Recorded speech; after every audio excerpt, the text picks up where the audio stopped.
आप सभी छात्रों का सीबीएस अकेडमी में स्वागत है। आज मैं क्लास 10th का बहुत ही महत्वपूर्ण टॉपिक लेकर आया हूँ, उदासीनीकरण यानी कि न्यूट्रलाइजेशन क्या होता है। यहाँ से एक क्वेश्चन जरूर आता है बोर्ड में, और यह चैप्टर पूरा अम्ल और क्षारक, ये पूरा चैप्टर इंपॉर्टेंट है। यहाँ से कम 5 से 7 नंबर का क्वेश्चन बोर्ड में आता है। आप देखिए कि उदासीनीकरण है क्या। तो आप कहेंगे उदासीनीकरण वह प्रक्रिया है जिसमें अम्ल तथा क्षारक अभिक्रिया करके साल्ट और वाटर का निर्माण करते हैं। पहले आप इसका डेफिनेशन देख लीजिए। इसका वह प्रक्रिया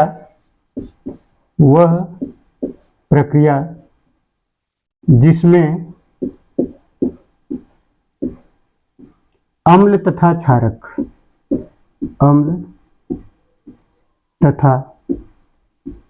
क्षार क्रिया करके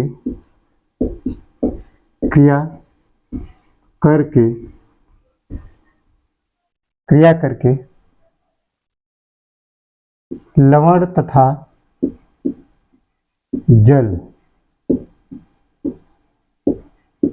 का निर्माण करते हैं,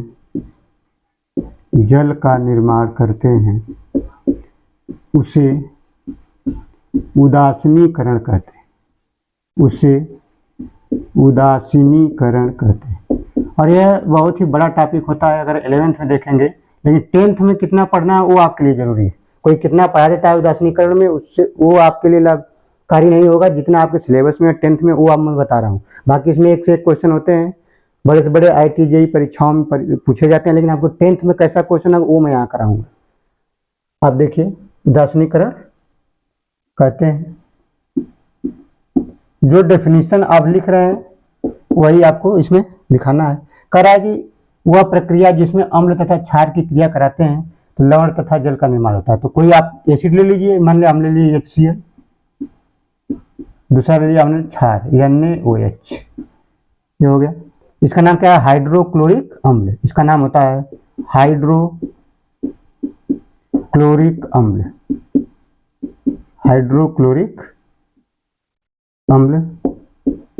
ये होता है सोडियम हाइड्रोक्साइड, जो कि क्षार है, सोडियम हाइड्रोक्साइड।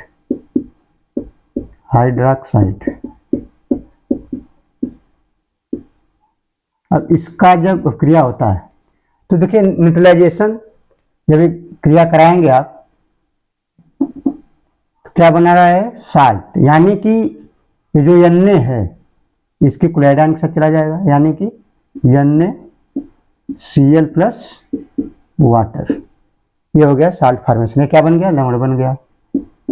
और ये एक ठोस पदार्थ है। ये क्या है? ठोस पदार्थ।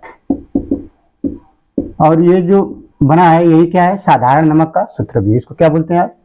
ये जो NaCl लिखा है यही साधारण नमक। अलग से भी क्वेश्चन पूछा था कि साधारण नमक जो हम लोग खाते हैं भोजन में, साधारण नमक, उसका सूत्र भी यही है, या इसी को हम टेबल साल्ट भी बोलते हैं। टेबल साल्ट क्योंकि ये खाने में यूज किया जाता है, तो टेबल साल्ट हो गया, ये जल है। तो आप ये समझ लीजिए कि पहले क्या है उदासीनीकरण की, अम्ल और क्षार की क्रिया के द्वारा लवण का निर्माण होता है, जो एक ठोस पदार्थ होता है, और जल का निर्माण होता है। इस पूरी प्रक्रिया को हम उदासीनीकरण क्रिया कहते हैं। इस पर क्वेश्चन कैसे पूछा जाता है, परिभाषा आपसे पूछा जाता है, और क्वेश्चन जो पूछा जाता है वो देख लीजिए। पहला क्वेश्चन है जो इंपॉर्टेंट, प्रश्न नंबर 1 है कि यदि 10 ml NaOH विलयन, 10 ml NaOH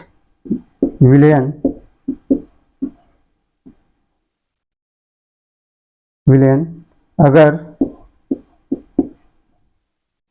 8 ml विलयन HCl यानी हाइड्रोक्लोरिक, आप ये Cl लिख लीजिए। यदि 10 ml NaOH विलयन अगर 8 ml HCl के विलयन को पूर्णतः उदासीन करता है, पूर्णतः उदासीन करता है, उदासीन करता है तो 20 ml NaOH यानी सोडियम हाइड्रोक्साइड NaOH के विलयन को उदासीन करने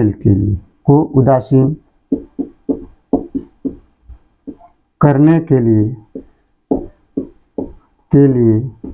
कितने ml उदासीन करने के लिए कितने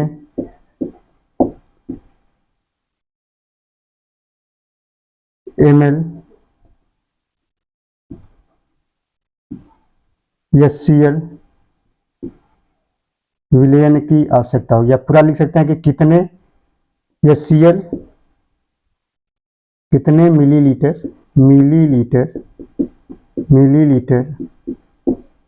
HCl के विलयन की आवश्यकता होगी, HCl के विलयन की आवश्यकता होगी। ये बहुत ही मोस्ट इंपॉर्टेंट क्वेश्चन है आपके 10th के लिए, लेकिन इस पर कह रहे हैं कि बहुत अच्छे क्वेश्चन बनते हैं। अभी तो एक जैसे आप 11th हो जाएंगे तो जेईई और नीट में ऐसे नहीं देगा, आपको मोलरिटी देगा, नॉर्मेलिटी देगा, वहाँ पे उदासीनीकरण बहुत ही बड़ा टॉपिक होता है। 10th में इससे ज्यादा पढ़ने की जरूरत नहीं। आप अगर किसी कोचिंग या बुक सवाल लगाते हैं तो वो सवाल आपके लिए एकदम जरूरी नहीं है। 10th आपको यही सवाल आएगा 100%। और भी 2-3 सवाल जो होंगे अभी कराएंगे इस पर कैसे आता है। पहला ये है HCl के विलयन की आवश्यकता होगी, तो इसमें कुछ नहीं करना है। अगर थोड़ा सा इसमें मैथमेटिक्स लगाएंगे तो हो जाएगा। जैसे कह रहा है कि अगर 10 ml विलयन है इसका NaOH का, यानी ये NaOH का विलयन है 10 ml, तो इसको पूर्णतः उदासीन करने के लिए कितना चाहिए 8 ml, तो 20 ml NaOH को उदासीन करने के लिए कितना HCl चाहिए। ये क्या है HCl है, ये भी क्या है HCl है। HCl की मात्रा पूछ रहा है तो कुछ नहीं करना, आपको सीधा क्या करना होगा 10 पहले से था इंटू 8 कर दीजिए, ठीक है ना। HCl की मात्रा पूछ रहा है आपको, तो जो आपको ऐकिक नियम होता है आप यहाँ लगा देंगे। यूनिटी मेथड क्या कहता है कि इस ये दिया इसका पूछ रहा है तो आप क्या करेंगे 20 इंटू 8 अपॉन 10, इससे कट जाएगा, यस 8 है, ये कट जाएगा। इसका मल्टीप्लाई करेंगे कितना आ जाएगा 16 ml की जरूरत पड़ेगी HCl के विलयन की।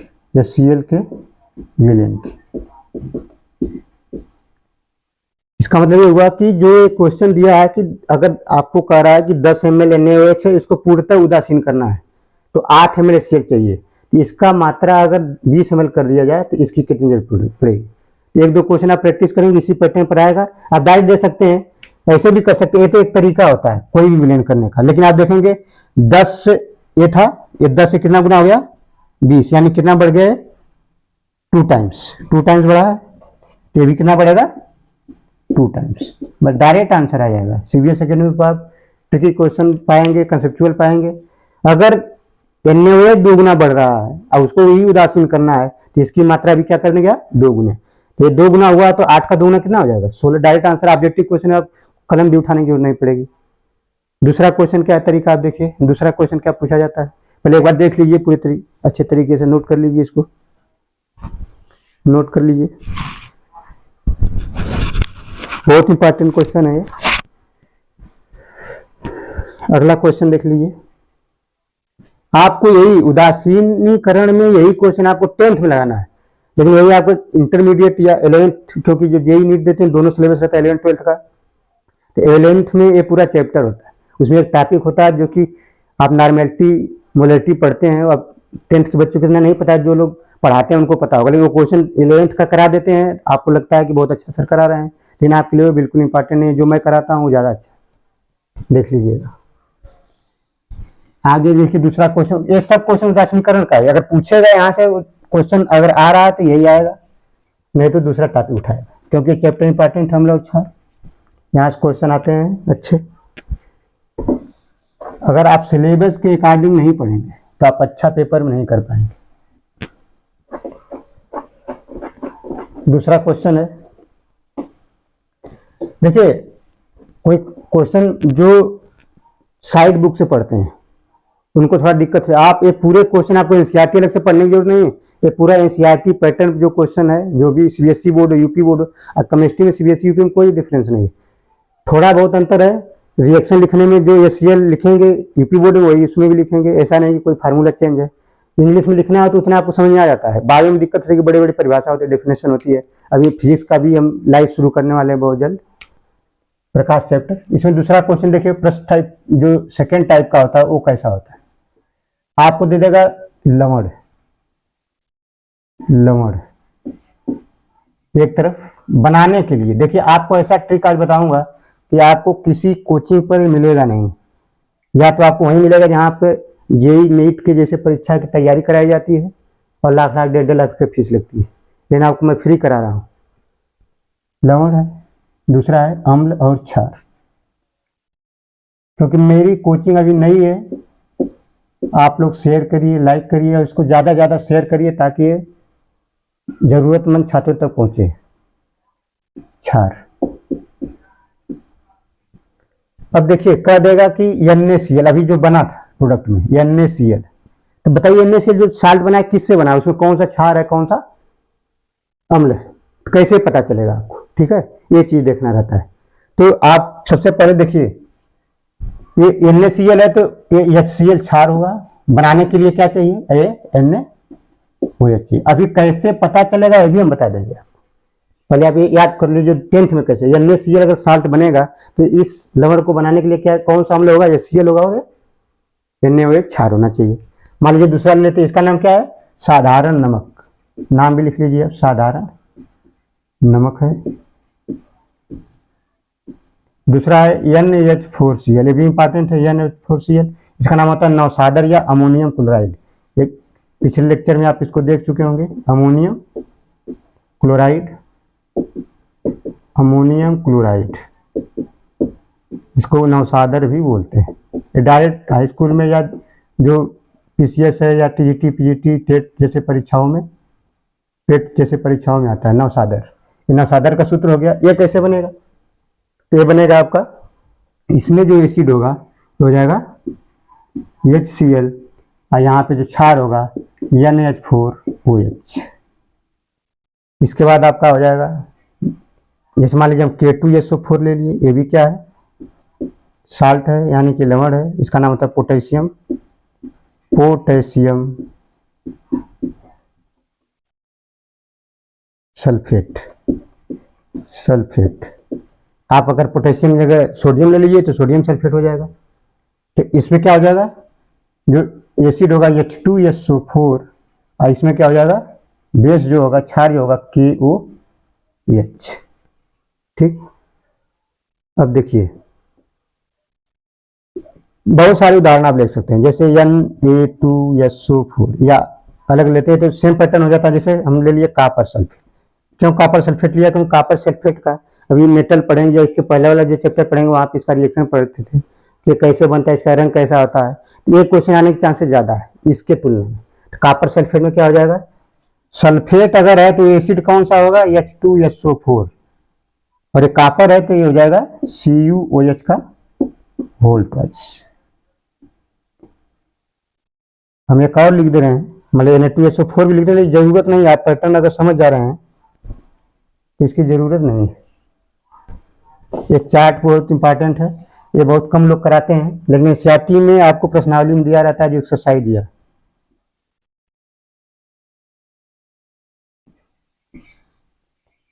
ये है Na2SO4। Na2SO4 अगर लेते हैं तो यहाँ पे क्या आ जाएगा, H2SO4 और यहाँ पे हो जाएगा NaOH और यहाँ पे क्या हो जाएगा Na2SO4। ये क्या है, कॉपर सल्फेट है, कॉपर सल्फेट, कॉपर सल्फेट है। ये सोडियम सल्फेट है, इससे ज़्यादा आपको क्वेश्चन पढ़ने की जरूरत नहीं है। सोडियम सल्फेट, ये हो गया आपका।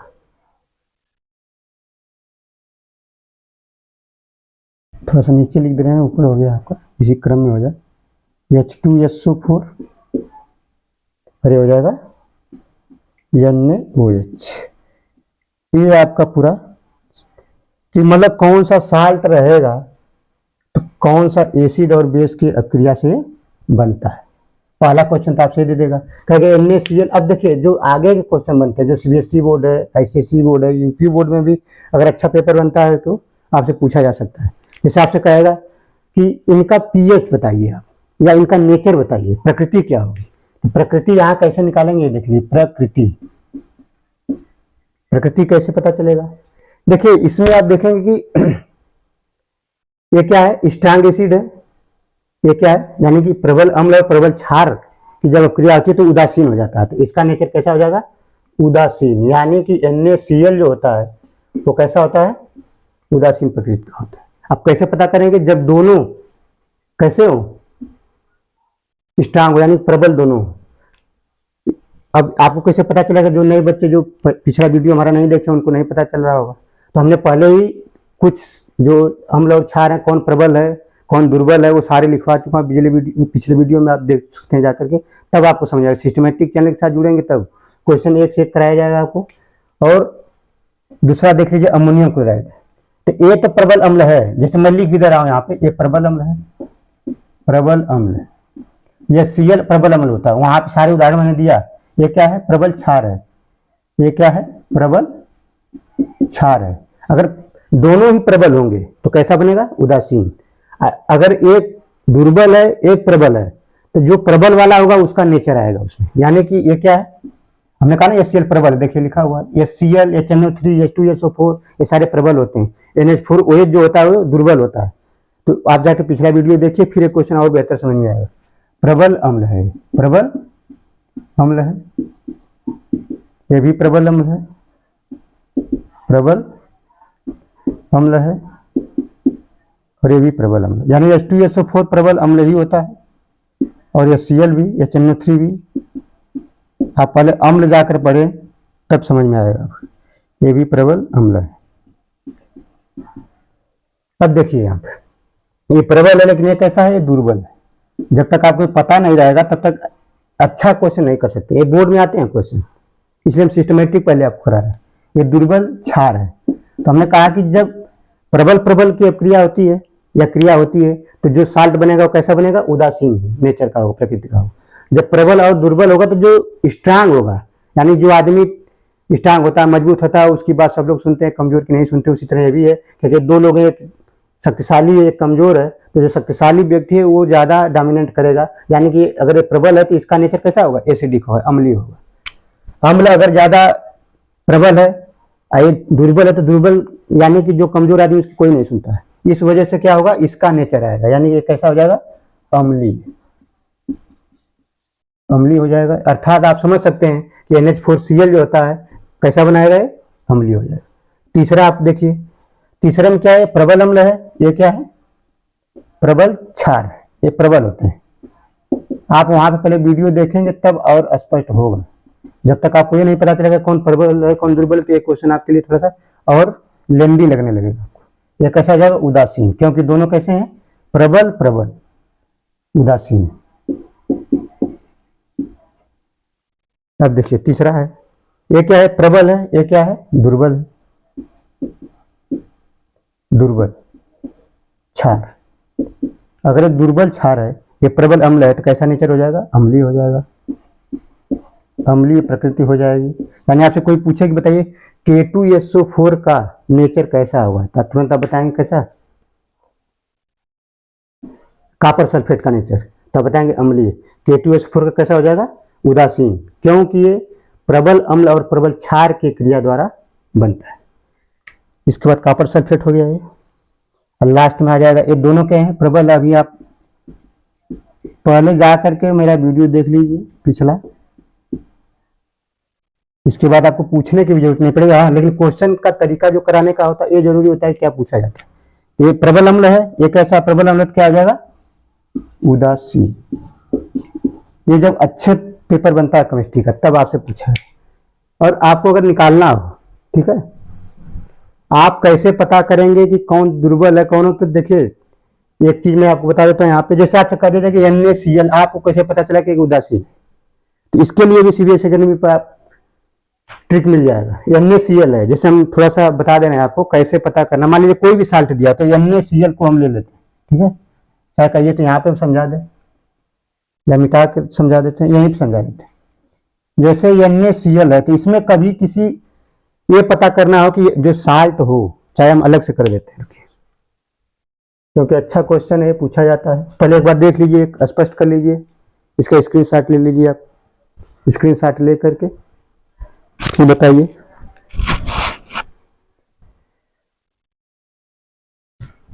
अब देखिए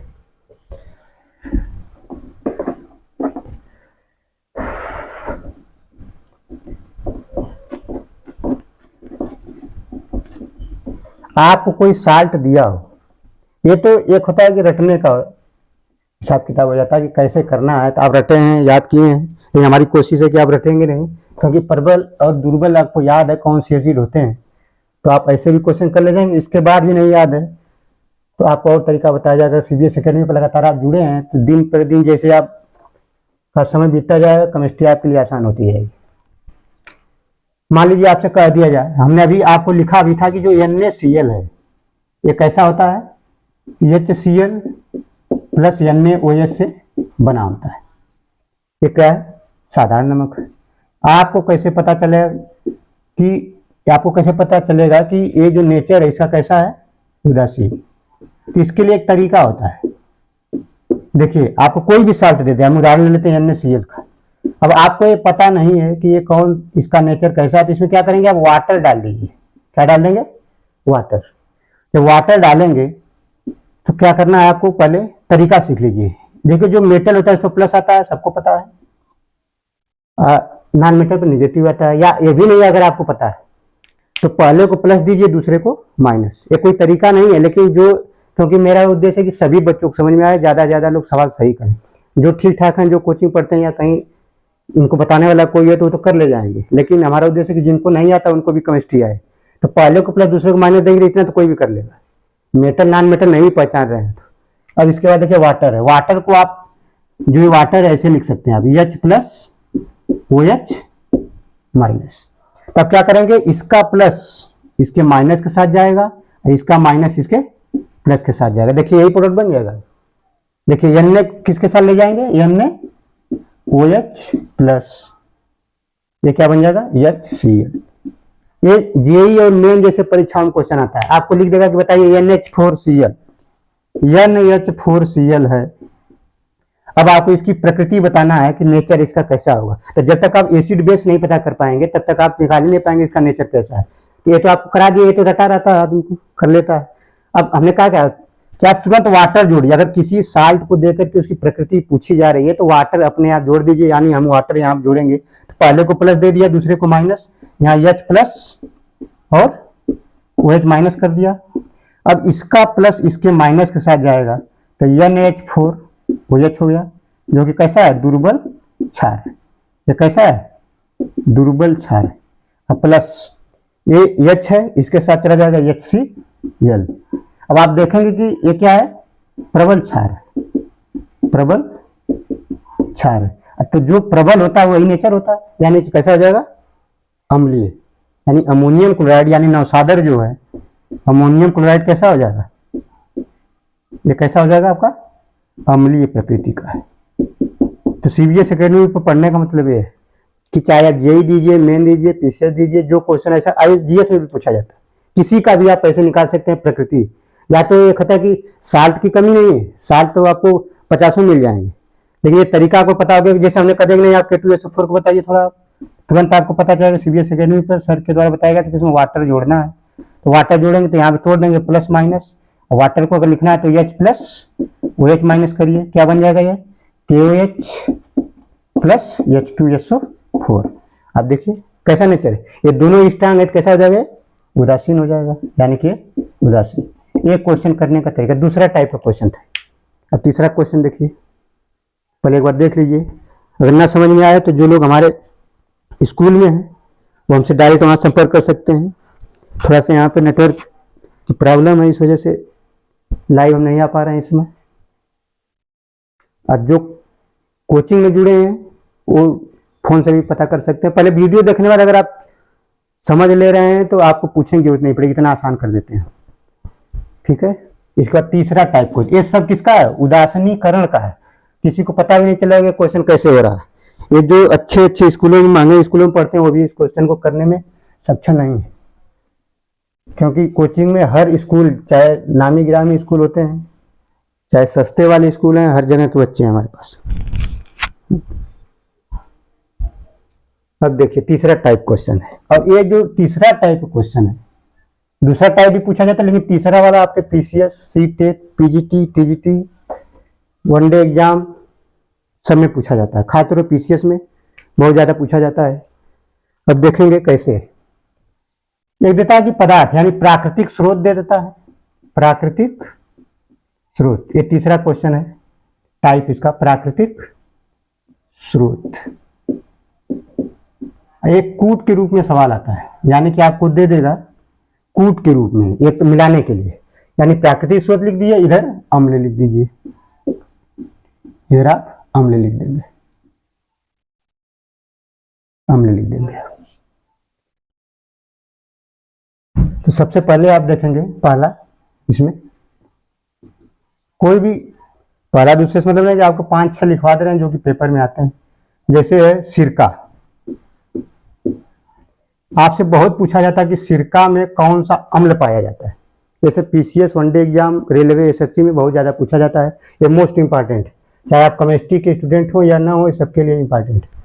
तो सिरका में होता है एसिटिक अम्ल। कौन सा होता है? एसिटिक अम्ल। अभी हमें याद नहीं, किसी बड़ी परीक्षा में पूछा था कि सिरका में जो एसिटिक अम्ल है, ये तो इतना तो सब बताते हैं, किताब ही पढ़ेंगे पड़ जाए, लेकिन कितना परसेंट होता है सिरका में एसिटिक अम्ल, कितना प्रतिशत होता है इसका अभी किसी बड़ी परीक्षा पीछे जैसे आरओ में आया था। तो आप याद कर लीजिए कि हर किताबों में डेटा अलग अलग होता है, लेकिन मैं आपको ऑथेंटिक चीज़ें बताता हूँ जो एनसीईआरटी के पैटर्न पे होता है, क्योंकि साइड बुकों में 1-2% इधर उधर रहता है। तो आप देखेंगे इसमें 3 से 4%, 3 to 4%, यानी सिरका में 3 से 4% क्या होता है? एसिटिक अम्ल होता है। दूसरा लिखिए संतरा, दूसरा है संतरा। संतरा, संतरा का नाम आते ही खाने का मन करने लगा है कई लोगों का। फिर नींबू है, गर्मी बढ़ गई है तो नींबू पानी पीने का मन करेगा, लेकिन आपको पता नहीं कि इसमें अम्ल कौन सा है। तो अम्ल होता है आपका इसमें सिट्रिक, सिट्रिक अम्ल, यह है सिट्रिक अम्ल, सिट्रिक अम्ल होता है इसमें। जैसे तीसरा ले लीजिए आप, दही है, दही या दूध दोनों कह सकते हैं। दही में होता है लैक्टिक अम्ल, लैक्टिक अम्ल, लैक्टिक अम्ल। इमली ले लीजिए, इमली में होता है टार्टरिक अम्ल, इमली में होता है टार्टरिक अम्ल, टार्टरिक अम्ल, जो कि इसमें सबसे महंगा चल रहा है, 200 रुपये किलो टमाटर, उसका जरूरी है टमाटर। इसमें होता है ऑक्जेलिक अम्ल। ये सारे पीछे जैसे परीक्षाओं में बहुत पूछा जाता है, ये कोई हंसने वाली बात नहीं है। ऑक्जेलिक अम्ल, क्योंकि महंगे टमाटर होने के कारण एसिड भूल जाएंगे, पैसा याद रहेगा आपको। ऑक्जेलिक अम्ल। छठा है, जैसे चींटी के डंक होते हैं, या चींटी काट लेती है तो आपको थोड़ा इचिंग होती है या त्वचा लाल हो जाती है, वो किस कारण होता है? तो डंक में, चींटी के डंक, चींटी के डंक, इसमें होता है मेथनोइक अम्ल यानी HC डबल, इसको बोलते हैं फार्मिक एसिड। इसका नाम क्या है?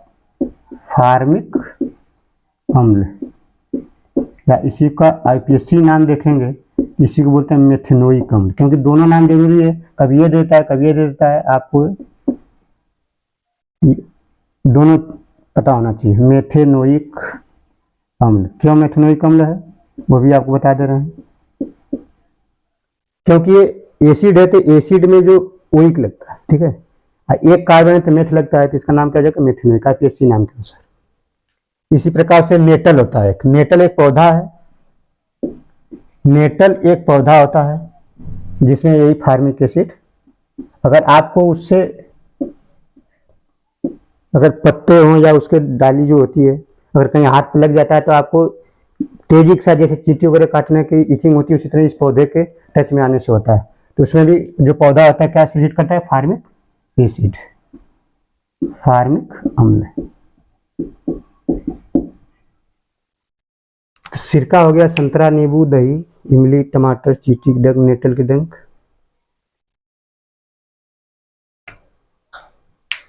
इतना पर्याप्त है आपके लिए, इससे ज्यादा नहीं। 7 हो गया है। आपको जो ज्यादातर आपके परीक्षा में आता है, सिरका जरूर याद रखिए, संतरा याद रखिए, दही वाला और इमली वाला। टमाटर भी कभी कभी आ जाता है, ये भी है। ये जो लिखा है वो इंपॉर्टेंट ही है। आपको जैसे पीछे जैसे परीक्षा में ऐसे आपको सिरका के सामने देगा कि लैक्टिक अम्ल पाया जाता है, दही के सामने देगा एसिटिक अम्ल पाया जाता है, आपको मिलाने के लिए देगा, कूट के रूप में देगा। ये आपको इतने इंपॉर्टेंट क्वेश्चन है, आपको याद रखना है। और अगला वीडियो आपको मिलेगा जल्दी।